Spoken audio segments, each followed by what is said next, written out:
লুকমান হাকিম তার ছেলেকে সুন্দর করে বলছেন, ইয়া বুনাইয়া, ও আমার আদরের ছেলে। আগে এই অমুকের বলা অমুক, ওই জানোয়ার, ওই অমুকের বলা অমুক। আপনি রাগ মুখ টুক রাগ করে কথা বললে সে বিগড়ে যাবে। কিন্তু কত সুন্দর করে তিনি ডাক দিয়েছেন, ইয়া বুনাইয়া, ও আমার বেটা, ও আমার ছেলে, লা তুশরিক বিল্লাহ। দুনিয়াতে শয়তান তো তোমার রগরেশার সাথে প্রবাহিত। বুখারীতে আসছে, ইন্নাশ শাইতানা ইয়াজরি কামা জারাদ দামি। তোমার শরীরের রগরেশা দিয়ে যেমন রক্ত প্রবাহিত হয়, নবী করিম সাল্লাল্লাহু আলাইহি ওয়াসাল্লাম বলেছেন, শুনো, ইন্নাশ শাইতানা ইয়াজরি কামা জারাদ দামি। তোমার শরীরের রগরেশা দিয়ে শয়তান প্রবাহিত। শয়তানের প্ররোচনায় পড়ে তুমি গুনাহ করতে পারো, তোমার গুনাহ হয়ে যেতে পারে। কিন্তু শুনো, একটা গুনাহ থেকে সবসময় বেঁচে থাকবা, একটা গুনাহ থেকে সবসময় পরহেজ করবা। এই গুনাহ জীবনে করবা না। সেই গুনাহ কি? ইয়া বুনাইয়া লা তুশরিক বিল্লাহ, ও আমার ছেলে, পৃথিবীতে কখনো শিরিক করবে না। ইয়া বুনাইয়া, ও আমার আদরের ছেলে, লা তুশরিক বিল্লাহ, আল্লাহর সাথে শিরিক করবে না। কেন শিরিক না করার কারণ কি? ইন্না শিরকা লাযুলমুন আযীম। দুনিয়ার সবচেয়ে অন্ধকার, দুনিয়ার সবচেয়ে ভয়াবহ, দুনিয়ার সবচেয়ে পাপের বিষয় হলো শিরিক। দুনিয়ার সবচেয়ে বড় গুনাহের নাম শিরিক। এজন্য আল্লাহ কোরআনে বলেন, ইন্নাল্লাহা লা ইয়াগফিরু আন ইউশরাকা বিহি ওয়া ইয়াগফিরু মা দুনা যালিকা লিমান ইয়াশা। ইন্নাল্লাহা লা ইয়াগফিরু আন ইউশরাকা বিহি, আল্লাহ রাব্বুল আলামিন কখনো শিরকের গুনাহ মাফ করেন না। আল্লাহ শিরকের গুনাহ মাফ করেন না। ওয়া ইয়াগফিরু মা দুনা যালিকা লিমান ইয়াশা। শিরিক ছাড়া যত গুনাহ আছে আল্লাহ চাইলে মাফ করে দিতে পারেন, তওবা ছাড়াও। কিন্তু কেউ যদি শিরিক করে ফেলে, তাহলে আল্লাহ আবার পুনরায় কালেমা পড়ে যতক্ষণ মুসলমান না হয়েছে, আল্লাহ সেই শিরকের গুনাহ মাফ করেন না। খুব মনোযোগ দিয়ে কথা বুঝবেন, খুব মনোযোগ দিয়ে কথা বুঝবেন। নবী করিম সাল্লাল্লাহু আলাইহি ওয়াসাল্লাম প্রাতিষ্ঠানিক নবী হওয়ার আগে যে 40 বছর পার করেছেন, খুব মনোযোগ দিয়ে বুঝেন। এই যুগে মানুষ সবচেয়ে বড় গুনাহ কোনটা? নবী করিম সাল্লাল্লাহু আলাইহি ওয়াসাল্লামকে জিজ্ঞাসা করা হয়েছে, ইয়া রাসূলুল্লাহ, আইয়ু যামবি আযম। ওগো আল্লাহর নবী সাল্লাল্লাহু আলাইহি ওয়াসাল্লাম, আইয়ু যামবি আযম, পৃথিবীর সবচেয়ে বড় গুনাহ কোনটা? নবী করিম সাল্লাল্লাহু আলাইহি ওয়াসাল্লাম, নবী করিম সাল্লাল্লাহু আলাইহি ওয়াসাল্লাম জবাব দিয়েছেন, পৃথিবীর সবচেয়ে বড় গুনাহ হলো আন তাজআলা লিল্লাহি নিদ্দা। পৃথিবীর সবচেয়ে বড় গুনাহ হলো আন তাজআলা লিল্লাহি নিদ্দা, আপনি আল্লাহর সাথে কাউকে শরীক করবেন। ওয়া হুয়া খালাকাক, অথচ তোমাকে সৃষ্টি করেছেন আল্লাহ। অথচ আমাদেরকে সৃষ্টি করেছেন কে? আল্লাহ। আপনাদেরকে তো জোরে বলেন, আমাদেরকে সৃষ্টি করেছেন কে?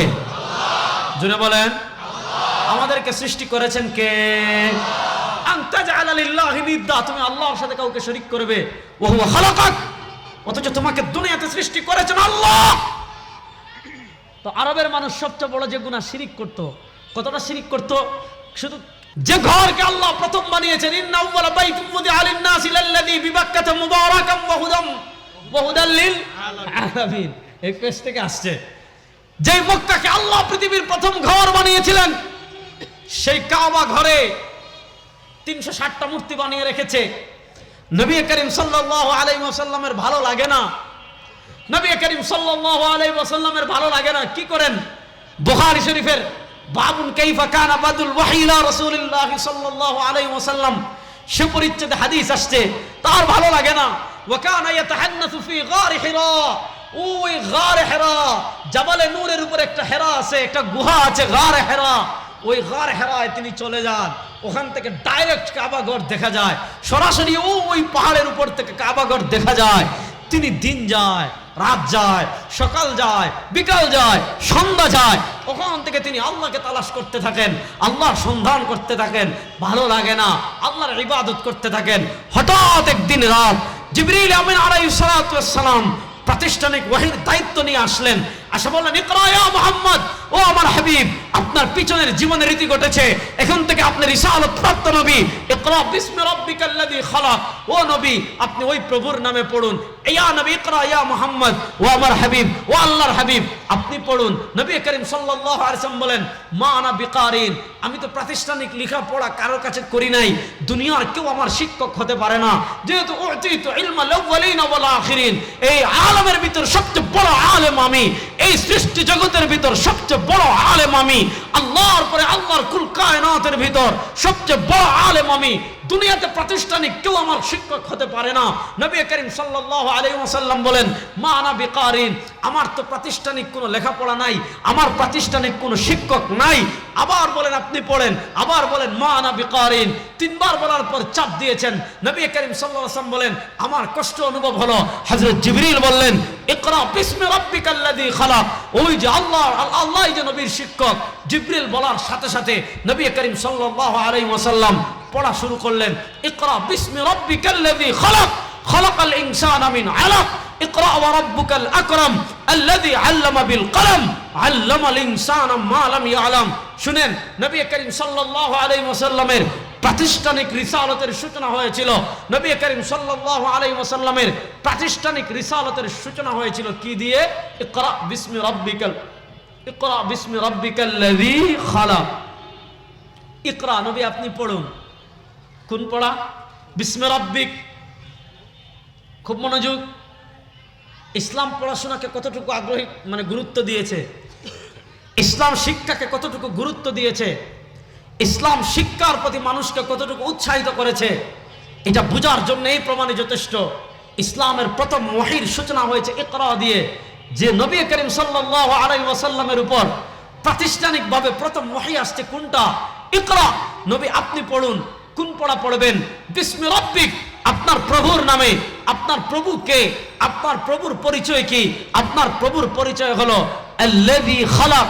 দুনিয়াতে আপনি ছিলেন না, দুনিয়াতে আমিও ছিলাম না, দুনিয়াতে রূপগঞ্জের কেউ ছিলেন না, দুনিয়াতে তারাপুর কেউ ছিলেন না, দুনিয়াতে নারায়ণগঞ্জের কেউ ছিল না, দুনিয়াতে ঢাকার কেউ ছিল না, দুনিয়াতে বাংলাদেশের কেউ ছিল না, দুনিয়াতে কোনো মানুষ ছিল না, দুনিয়াতে কোনো জিন ছিল না, আসমান ছিল না, জমিন ছিল না, ফেরেশতা ছিল না, কিচ্ছু ছিল না। সব কিছু সৃষ্টি করেছেন কে? আল্লাহ। বড় আস্তে বললেন সব কিছু সৃষ্টি করেছেন কে? জোরে বলেন সবকিছু সৃষ্টি করেছেন কে? তো দেখেন আল্লাহ রাব্বুল আলামিন সবকিছু সৃষ্টি যেহেতু করেছেন, এজন্য আল্লাহ সুস্পষ্ট ভাষায় বলেছেন ও নবী আপনি দুনিয়াতে কোন পড়া পড়বেন? ওই পড়া যেই পড়া আপনার রবের নামে পড়া হয়। এজন্য মুসলমানদের পড়া হবে যেই পড়া রবের নামে হবে, যেই পড়া আল্লাহকে চিনাবে, যেই পড়া জান্নাতকে চিনাবে, যেই পড়া জাহান্নামকে চিনাবে, যেই পড়া জাহান্নাম থেকে বাঁচাবে, যেই পড়া আল্লাহর সাথে সম্পর্ক করবে, যেই পড়া নবী করিম সাল্লাল্লাহু আলাইহি ওয়াসাল্লাম পর্যন্ত আপনার সম্পর্ক করে দিবে, ওই পড়া মুসলমানদের পড়া। যেই পড়া আপনাকে জাহান্নামে নিয়ে যাবে, যেই পড়া আপনাকে নাস্তিক বানাবে, যেই পড়া আপনাকে আল্লাহদ্রোহী বানাবে, যেই পড়া আপনাকে আল্লাহর থেকে বিচ্ছিন্ন করবে, ওটা নাস্তিক মুরতাদদের সিলেবাস হতে পারে, ওটা নাস্তিক মুরতাদদের পড়া হতে পারে, কোন মুসলমানের সেটা পড়া হতে পারে না।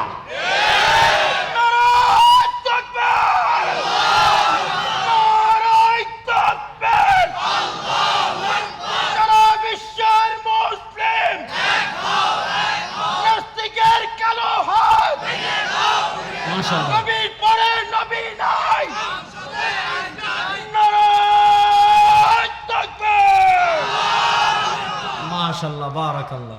স্লোগান দিলে ভাইয়ের মতো দিবেন, ঠিক আছে ইনশাআল্লাহ। উনি যতগুলো স্লোগান দিয়েছেন আপনারা একমত না ভিন্ন মত? কথা ভালো করে বুঝবেন। পৃথিবীতে শিক্ষার গুরুত্ব কতটুকু আমি আপনাদেরকে দুইটা উপমা দেই। ইসলামী শিক্ষার গুরুত্ব কতটুকু আমি আপনাদেরকে দুইটা উদাহরণ দেই, তাহলে আপনারা পার্থক্য বুঝবেন। বিশেষ করে যুবক ভাইয়েরা যারা আছেন তারা উদাহরণটা বুঝবেন।